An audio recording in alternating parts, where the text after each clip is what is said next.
ఇదేనా చాలా గొప్పగా జగన్మోహన్ రెడ్డి గారి ప్రభుత్వంలో ధర్మం 4 పాదాల మీద నడుస్తుంది?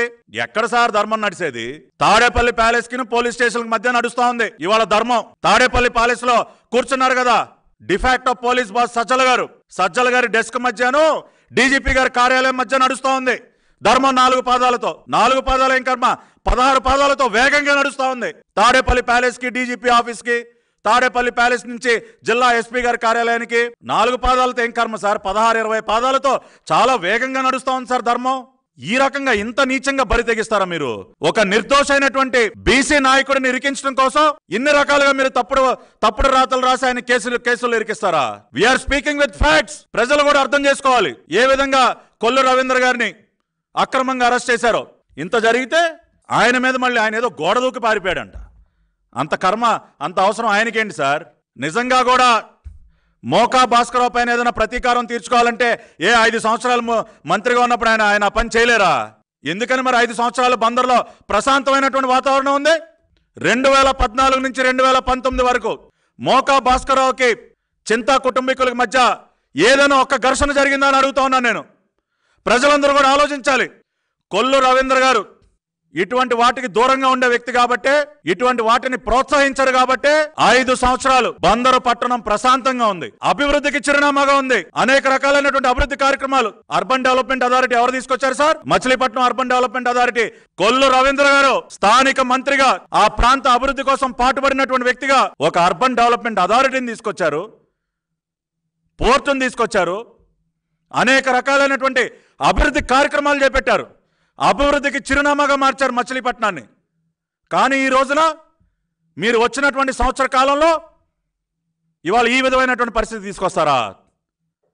మీరు మంత్రి అయిన దగ్గర నుంచి పేరుని నాని మంత్రి అయిన దగ్గర నుంచి మోకా భాస్కరరావు చేస్తున్నటువంటి అక్రమాలు ఏంటి? మొన్న మధ్యనే మనం ఒక వాట్సాప్లో ఒక ఆడియో కాల్ రికార్డింగ్ చూసాం. ఒక మహిళ పైన ఎంత నీచంగా అనుచితంగా మాట్లాడాడు ఈ భాస్కరరావు. ఒక మహిళని కూడా చూడకుండా ఎంత అసభ్యంగా మాట్లాడాడు ఈ భాస్కరరావు. ఇటువంటి ఆడియో క్లిప్స్ అని మనం చూడలేదో? గత సంవత్సర కాలంగా అరాచకాలకి, అక్రమాలకి చిరునామాగా మీరు మార్చింది మీరు కాదా బందరు పట్టణాన్ని అని అడుగుతా ఉన్నాను నేను. గోడ దూకి ఇన్ని అభివృద్ధి కార్యక్రమాలు చేసినటువంటి వ్యక్తి గోడలు దూకాల్సిన పని ఏంటి సార్? మీరు దూకిస్తారు.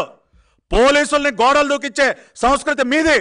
అచ్చెన్నాయుడు గారు ఇంటి గోడలు దూకిచ్చారు కదా పోలీసుల్ని, మీరు దూకిచ్చారు కదా అని ప్రతి ఒక్కళ్ళు గోడలు దూకుతారు అనుకున్నారా? తప్పుడు పనులు చేసేవాడు దూకుతాడు గోడలో. ఆ రోజున మీరు ఒక తప్పుడు పని చేస్తున్నారు కాబట్టి గోడలు దూకిచ్చారు పోలీసుల్ని. కొల్లు రవీంద్ర గారికి ఏం కర్మ సార్? ఆయన దర్జాగా 3వ తారీఖు ఉదయం బండి నెంబర్ కూడా చెప్తున్నా నేను, AP16CC1199 ఆ కారులో స్కార్పియో వాహనం 3వ తారీఖు ఉదయం ఆయన వ్యక్తిగత పనులపైన కాకినాడ వెళ్ళారు. 3వ తారీఖు అంతా కాకినాడలో ఉన్నారు. 4వ తేదీ ఉదయం బయలుదేరి కాకినాడ నుంచి విశాఖపట్నం వెళ్తా ఉన్నారు. ఇది పారిపోవటమా? ఇది గోడలు దూకటమా? 29 మరి ఎటువంటి విచారణ చేపట్టకుండా ఎఫ్ఐఆర్లో పెట్టేశారు కదా A4గా. పెట్టినప్పుడు పాపం మీ ఇంటెలిజెన్స్ వాళ్ళు అందరూ నిద్రపోతున్నారా? ఉంటారు కదా వెనకమాల. ఇప్పటికీ మా వెనకమాల మాలాంటి నాయకులు అందరూ ఇలా చుట్టూ పెడతా ఉన్నారు కదా పోలీసుల్ని. ఇవాళ ఒక ఎన్నికలో మీరు విజయం సాధించి ఉండొచ్చు. కానీ ఈ రోజుకి కొల్లు రవీంద్ర గారు చేసినటువంటి అభివృద్ధిని బందర్లో ఉన్నటువంటి ప్రతి ఒక్కరు కూడా తలుచుకుంటూనే ఉంటారు. ముఖ్యంగా మత్స్యకారు కుటుంబాలు, అక్కడ అనేక మంది మత్స్యకారు కుటుంబాలకి ఒక ఉపాధి దొరికే విధంగా ఆయన చేసినటువంటి కృషి ఇప్పటికీ కాదు ఎప్పటికీ చెప్పుకుంటారు. అటువంటిది చెప్పుకోవడానికి మీకు ఒక్కటైనా ఉందని అడుగుతాను నా పేరుని నాని గారిని. ఇన్ని సంవత్సరాల మీ రాజకీయ జీవితంలో బందర్కి నేను ఇది చేశానని మీరు చెప్పుకోవడానికి ఒక్క అభివృద్ధి కార్యక్రమం ఉందా అని నేను సవాల్ చేస్తా ఉన్నా. అభివృద్ధిలో పోటీ పట్టడం చేతగాక క్యారెక్టర్ అసాసినేషన్ చేస్తారా? ఇవాళ సూటిగా నేను పోలీస్ శాఖని ముఖ్యంగా ఎస్పీ రవీంద్రనాథ్ గారిని డిమాండ్ చేస్తా ఉన్నా.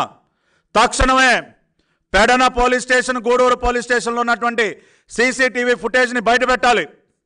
29 సాయంత్రమే నిందితులు లొంగిపోతే మీరు వారిని 2 రోజుల పాటు దాచిపెట్టి మీరు 2వ తేదీ ఉదయం వారిని అరెస్ట్ చేసినట్టు ఎందుకు చూపించారు? 29 రాత్రే మీడియా ఛానల్స్ లో వాళ్ళని అరెస్ట్ చేసినట్టు వార్తలు వస్తే సాక్షి దినపత్రికలో 30వ తేదీ ఉదయమే మరి వార్త ప్రచురితం అయితే మీరు ఏ రకంగా ప్రెస్ రిలీజ్ చేశారో ఎస్పీ గారు సమాధానం చెప్పాలి.